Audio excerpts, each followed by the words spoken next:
Happening now, police across Western New York are looking for a missing teen, the latest in the case.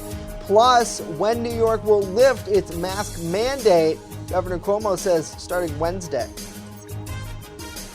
Well, the sun is going to be out for this afternoon, but temperatures up from here along with increasing humidity. We'll talk about it next as the news at noon starts now. Live and on demand, this is WNY News Now. Police across the region are asking for the public's help in finding a missing 15-year-old girl. Thank you for joining us for WNY News Now. I'm Justin Gould. New York State Police say Julie Ann Lazari was last seen Friday between 8 and 10 o'clock in the area of Boston Valley Elementary School in Erie County. The teen, police say, is likely rode her blue mountain bike to an unload location there. The girl is white with brown hair, brown eyes, 5'4", and weighs around 120 pounds. She was last seen wearing black leggings, a black crop top with a blue skirt underneath, white Vans shoes, and possibly a hoodie.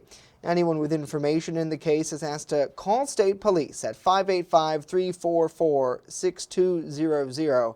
The number again is 585-344-6200.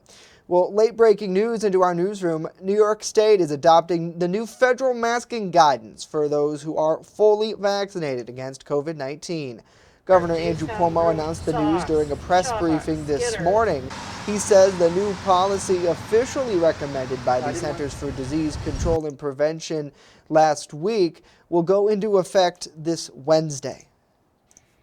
Individual private venues still have the ability to add additional guidelines to the state guidelines and the CDC guidelines. But for our part, we're adopting the CDC and we're saying, let's open. This comes at a good time for New York because we had already said we were going to do our major reopening this Wednesday. So this Wednesday, most capacity restrictions are lifted in the tri-state area, New Jersey, Connecticut. Whenever possible, we work with New Jersey and Connecticut to make sure we're doing the same thing. We don't want people going from New York to New Jersey to New York. Well, we do, but not to get around COVID guidelines, not to shop COVID guidelines. Now, the new guidance says that vaccinated Americans could stop wearing masks outdoors, in crowds, and in most indoor settings. New York's mask mandate dates to April 2020, when the governor first required everyone over the age of 2 to wear a mask when out in public or unable to distance themselves from others. Well, the United States has a reason to smile visibly. Health officials say significant progress is being made against COVID, and that has led to new guidance on those facial coverings. John Lawrence with more on the reopening nationwide. Millions of Americans are enjoying a big step toward a return to normalcy. I don't mind the masks, but I definitely feel like it's liberating to not wear them. It's great to see people's faces again. The Centers for Disease Control and Prevention says people who are fully vaccinated can go mask-free indoors and outdoors, with some exceptions like airports and healthcare settings. In terms of the honor system, people have to be honest with themselves. You're protected if you're vaccinated. You're not if you're not vaccinated. Health officials say the vaccine's effectiveness is greater than it was in clinical trials. Well over 90% protecting you against disease, number one. Number two, a number of papers have come out in the past couple of weeks showing that the vaccine protects even against the variants that are circulating. And they're also hoping these new guidelines will entice more people to roll up their sleeves for a shot. You not only protect your own health, that of the family, but also you contribute to the community health by preventing the spread of the virus throughout the community. In other words, you become a dead end to the virus. And when there are a lot of dead ends around, the virus is not going to go anywhere. I'm John Lawrence reporting. John, thank you. The CDC says about 37% of the nation is fully vaccinated and close to half of the population has at least one shot. Those numbers are expected to rise after the Food and Drug Administration approved authorized use of Pfizer's vaccine for kids 12 to 15. Well, more than 1,000 graduates were honored during SUNY Jamestown Community College's commencement ceremony over the weekend. Former New York State Senator Catherine Young spoke as the ceremony's featured speaker. Young, addressing the virtual graduates, spoke to the hardship many faced over the past year, but also to the hope for what's next. It has been a tough time indeed, and yet, through it all, you have persevered. You studied, you learned, and you grew. Like the beautiful phoenix rising from the ashes, you conquered the adversity and challenges that you have faced by earning your degree. The phoenix is symbolic of rebirth, hope, renewal, and progress. That is what today is all about. The former senator's speech was not welcomed by all, though, with members of the LGBTQIA plus community rising in protest. Many who spoke at a Friday rally stood against featuring Young as the keynote speaker for her lack of support to the gay pride community in Jamestown. Nevertheless, SUNY JCC's leadership stood by their decision to let Young take the stage, offering alternative viewing options for students protesting her appearance. Now, following Friday's virtual event, students donning caps and gowns lined the college's two campuses Saturday and Sunday to receive their degrees and certificates in person after an academic year of mostly hybrid instruction. That's certainly exciting for them. We thank you for joining us for WNY News Now. Let us know what you think about these stories and more in the comments down below as we get a check of some headlines this afternoon. And that late-breaking news announced just 13 minutes ago by Governor Cuomo here at the noon hour that New York State is officially and finally implementing the CDC guidance last week that those who are fully vaccinated can take off their mask in most situations, minus healthcare facilities and transportation like buses and other sorts of, flying. The CDC says that if you were going to fly, you still have to wear your mask per FAA guidance. So big news here for New York State. Good to see Lori. Good afternoon to Chris. Hopefully you're doing well. Great to see Ed, Pam, Cassandra, Deborah, Nikki, and Sandy as well. Hopefully you all are having a good day. Well, now let's get a first check of our weather. Chief Forecaster Dakota Hunter live with that. Hey, Dakota. Hey, Justin, and happy Monday, everybody. Hope you all had a wonderful weekend. And how about yesterday? Did you get out and enjoy some of that partial sunshine yesterday? Andrew Stevenson on the weather staff definitely did. This is in Olean at a farm in Olean. And yeah, look at that nice little lake and the waterfall there. It looked nice yesterday with some of the clouds really dominated the sky yesterday, but the majority of the day yesterday really was dry and not too bad. New look from downtown Warren. We swung the camera and looking straight into downtown Warren now, 69 degrees, and look at the sunshine. Hey, bird, this is my camera. Get away. All right. Satellite and radar composite shows you just a few of those clouds popping up once again today. So it's going to be mainly sunny once for today. So yeah, the clouds really are not going to pose too much of an issue. 64 was the high yesterday. We started the day at 44. 91 and 26 are the record highs and lows at the Jamestown airport. So through the afternoon, nice and warm, partly to mostly sunny, low humidity, and overall light winds, but we do have a little bit of a breeze right now. 67 to 74. Now tomorrow turns warmer. Temperatures go up from here through the week. Then we get into some sticky, icky stuff and maybe some rain over the weekend. We'll talk about it with that full 7-day forecast later in the show. Justin. All right, Dakota, you'll certainly keep us on tap. I know it looks like, looking at the weekend weather, summer maybe really on its way. You'll let us know. Well, today is the deadline to file your taxes if you haven't already, a benchmark for the IRS, who is working on a backlog of tax refunds and COVID relief payments too. The deadline to file is a month later than usual because of the pandemic. However, the IRS says don't expect your returns anytime soon. An unusual large backlog of them from 2019 and 2020 are being processed and likely to delay things. The agency also says it's taking longer to process mailed documents such as paper tax returns and related correspondences. 1 million more Americans can also expect additional COVID-19 relief checks soon. As part of the American Rescue Plan, 460,000 taxpayers are eligible for more money that has been part of their 2020 returns. Those include individuals or households that didn't qualify for a stimulus check based on their 2019 income or got less than they were due. The so-called plus-up payments, which started last Wednesday, apply to those whose 2020 income was significantly less than it was in 2019. Also eligible are parents who had a child or added a dependent between 2019 and 2020. This is the 9th batch of COVID stimulus payments under President Joe Biden's plan, and the money is available by direct deposit or checks. To find out if you're eligible or to track your payment, you can check out the IRS Get My Payment tool online. It's at irs.gov. Well, the Treasury Department says that 39 million families are set to receive monthly child payments starting July 15th. These payments are part of Biden's $1.9 trillion package as well, which is expanded under the child tax credit for 1 year and made possible to prepay the benefits on a monthly basis. Nearly 88% of children are set to receive the benefits without their parents needing to take any additional action. Qualified families will receive a payment of up to $300 a month for each child under 6 and up to $250 per month for children between the ages of 6 and 17. The child tax credit was previously capped at $2,000 and only paid out to families with income tax obligations after they filed with the IRS.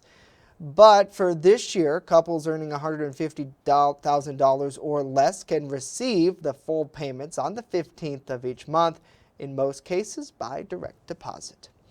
Next here, a lot more to tell you about where gas prices stand as we enter a new week here in Jamestown. And later, Dakota's back with us for a full look at what's on tap for this week's weather forecast. And here's a hint, summer, it's coming. Stay with us as WNY News Now continues.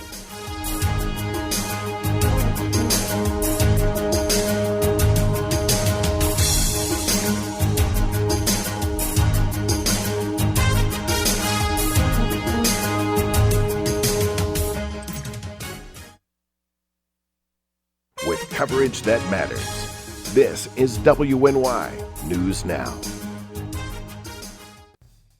The George Barone Jr. Scholarship Fund is hosting its first annual Rummage and Bag Sale fundraiser. An inductee in the Chautauqua Sports Hall of Fame, Barone managed, coached, and assisted in youth baseball for 64 years in and around the Jamestown area. 100% of proceeds generated will be donated, which will provide scholarships to graduating Southwestern Central School seniors who partake in athletics. Learn more by checking out the scholarship on Facebook and joining us for the fundraising event.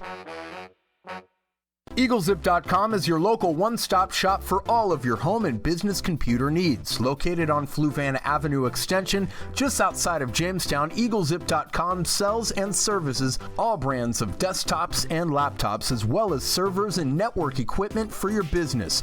All new computer sales include transferring your data from your old computer, plus a 2-year warranty. Call EagleZip.com today. Stop by EagleZip.com today and let us make computers easy for you. Honest John's has what you're looking for. When you want it good, we're gonna give you lots more. From freshly made subs to the best of pizza and wings, Honest John's has what you're looking for. And now 2 great locations, East 2nd Street and Fairmount Avenue. Order takeout or delivery today online at honestjohns.pizza. You're gonna get it good at Honest John's. There's an old saying, there's no news in the newsroom. Well, it's true. The time I spend at the anchor desk is just part of my day. Most of our time is spent gathering stories in the community, stories that matter to you. We can't do it alone, and we need your help. When you see breaking news or have a news tip we should know about, drop us a line on Facebook today, email our news desk, or call our newsroom at 488-7226 so we can bring those stories straight back to you. You're watching WNY News Now, where coverage comes first. Western New York's gas costs are the lowest statewide after a rise in prices last week due to the Colonial Pipeline shutdown. According to GasBuddy.com, the average price for a gallon of gas in the Jamestown area is $2.96. That's 1 cent down from the previous week. New York State's average is 10 cents higher at $3.06 a gallon, with the national average at $3.05. Now, 1 year ago at this time, prices at the pump were $2.16 statewide and $1.88 nationwide.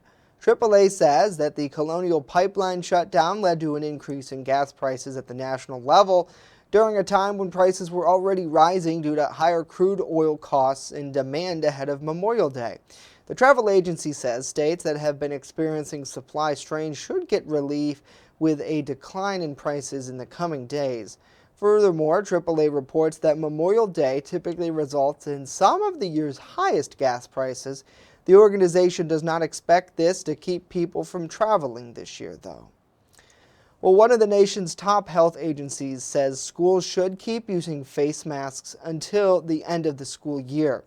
The Centers for Disease Control and Prevention released updated guidance over the weekend. The reason? Health officials say all students won't be fully vaccinated by the end of the academic year.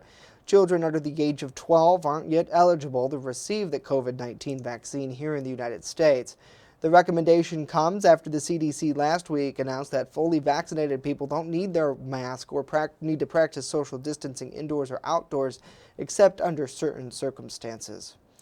Well, more violence in the Middle East this morning and yesterday marked the deadliest day in the Israeli-Palestinian conflict since the most recent string of violence began at the beginning of last week. All too often, civilians, including children, are the ones caught in the middle of the fighting. As Britt Conway reports, dozens of senators now in Washington are calling for a ceasefire. Early this morning in Gaza, Israel's Air Force carries out airstrikes on what it says are Hamas commanders' homes, ripping apart an already devastated city. More than 190 people have been killed there so far, dozens of them children, according to the Palestinian Ministry of Health. Meanwhile, Israel Defense Forces say thousands of rockets have been fired from Gaza into Israel in the past week, targeting multiple cities and killing at least 10 Israelis. And on the ground, there have been deadly clashes in the streets of the West Bank and East Jerusalem between Palestinians and Israeli security forces. Some U.S. officials are calling for a ceasefire. From the U.S. ambassador to the United Nations, it's time to end the cycle of violence. To members of the House. We need to do everything possible to bring about a ceasefire. I think the administration needs to push harder. And members of the Senate. More than 25 Democratic senators and 2 independent senators released a joint statement calling for an immediate ceasefire to prevent further loss of life and further escalation of violence, putting pressure on President Joe Biden, who's spoken with the leaders of both regions, but has yet to call outright for a mutual ceasefire. I'm Britt Conway reporting. Britt, thank you. A U.S. official says that President Biden spoke with Israeli Prime Minister Benjamin Netanyahu Saturday. According to Netanyahu's office, the Prime Minister told Biden that Israel does fully attempt to not strike innocent parties. Well, what started as an April Fool's joke last year may be your favorite alcoholic beverage in stores this summer. It's the world's first pickle-flavored hard seltzer, which was a memorable brand named Afternoon Delight. The announcement comes more than a year after drinkable company Burmate first tested the beverage on social media for April Fool's Day. Well, the response convinced Burmate to team up with Crook and Maker to make the pickled-flavored hard seltzer, a real product. Well, it's a limited release with only 10,000 12-packs that will be available. Because they think it will be a big deal, fans are encouraged to join an online waiting list on the Crooked BRU website so they don't miss out. I don't quite know what the big deal is, but it looks like Dakota's ready to puke. I love your Walmart bag in there. Yeah, I know. You don't see those anymore. You see, because now since these are illegal in Yeah. the state, these work great for garbage bags. Or in my They're case, illegal. a barf bag. Oh, gosh. No, I pickles, like pickles, but I don't know if I drink it. No, I mean, pickles are very nasty. But you see, the very thing is, it's like I do not like pickles on hamburgers or whatever, but I'll eat pickles on a Cuban sandwich. Yeah. Oh, yeah. And I like, sometimes I'll get like a hanker for a pickle. Like I'll just, eat a pickle. You and me both, Justin. But, but the thing is, I don't know if I drink it in the form of, I can't believe you just said that, in the form of a hard seltzer. You know, let us know what you guys think about this. Can we just move on to weather? And more in the comments down below. Good to see Willie, Tom, Diane, and Andrea. Do you guys like pickles? Would you drink the seltzer? No. I probably wouldn't. I dump it right down the sink. Yeah. I wouldn't buy it. I'd give it to somebody else. They could have it. Well, if somebody gifts it to me, I'm just regifting it to somebody else. Yeah. It's like fruitcake. Yeah, you know, it just keeps on giving because you're just continuing it to give it to somebody else. Speaking of fruitcake, let's take a look at the probability of rain over the next 5 days. And really nothing. It's going to be very dry over this next upcoming week here, but we will see a little bit of advent of moisture coming in by the weekend as the humidity starts to spike up, especially towards the late week into next week. Hey, if you want to take your boat out on Lake Erie, looking great for that. 52 is the water temperature off Buffalo, 54 off of Erie. Yeah. And this is Rory Polero, by the way, in this boat currently fishing out on Lake Erie. So that's where Rory is today. He's out fishing. So that's where he's at. He found his way onto my computer graphics. So, yeah, but anyway, wind less than 5 knots, 1 foot or less will be the wave heights today. So here's basically the weather headlines. We go up from here. Temperatures are going to be creeping up through here, basically throughout much of the week. A good amount of sunshine throughout each and every day, so it's going to be nice. But the humidity increases by the time we go into Thursday, and you'll start to feel it, in the air, that stickum. And we may get a few weekend thunder showers as the humidity also will increase for the weekend. 65 as a noon hour right now. South wind to 12, got a wind gust to 21.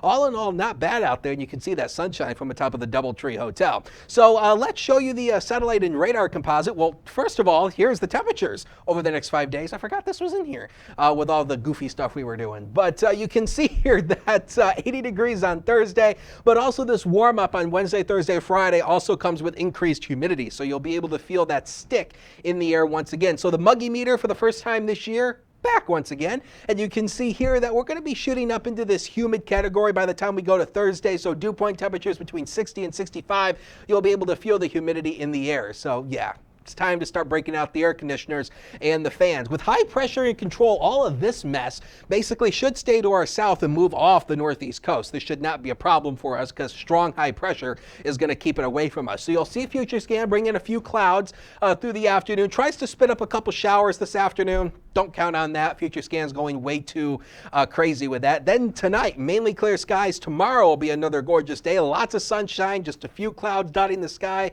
and temperatures mid to upper 70s for most areas. Yes, take a look at where we're at for this afternoon here. Temperatures lower 70s to the upper 60s in some spots. Maybe once you work down in Warren County, maybe the warmest spot there, Tiddy Ute at 71 degrees. How about the future? Next 7 days of your life right there. Got a pair of 7s for tomorrow, 78. On Wednesday, hot and muggy. On Thursday, the humidity increases throughout the week. And both Saturday and Sunday, we do have a small chance of a scattered or isolated thunder shower each day, but both days should be dry but warm. We'll take a break and be right back.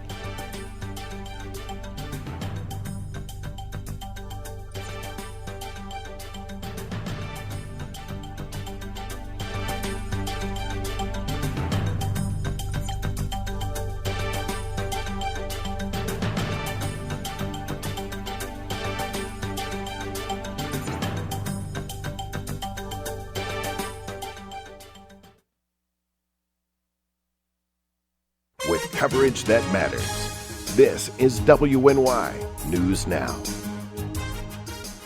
Slow down. Slow down and move over. Move over. When you see signs, Lights. Vests. please give us some room. Slow down. Slow down and move over. When you need help, It's our job to help you. to save you. Despite the danger. This danger. This danger is real. Do your part. Please Slow down. Slow down. And move over. move over. It's not just what we say, it's what we do. Local first. It isn't just our slogan. It's our mindset every single day. So whether you're watching our daily live streams or staying up to date with reports on our website and mobile app, you'll always see the same attention to detail from reporters who passionately care about our community who have one goal in mind: to always put the facts first. For me, it's more than just getting the forecast right. What I love the most about my job is that I come into work every day to help break down the weather, letting people know how this is going to impact their day. We take pride that First Defense Weather is the only local weather team in the Southern Tier. We don't just copy and paste our weather from outside sources. Every part of our forecast is handmade right here in-house, something our team really takes pride in. What matters to you matters to us. Every story, every day. WNY News Now, where coverage comes first. I'm a survivor. I'm a survivor. I'm a survivor. Testicular cancer is the leading form of cancer in men aged 15 to 35.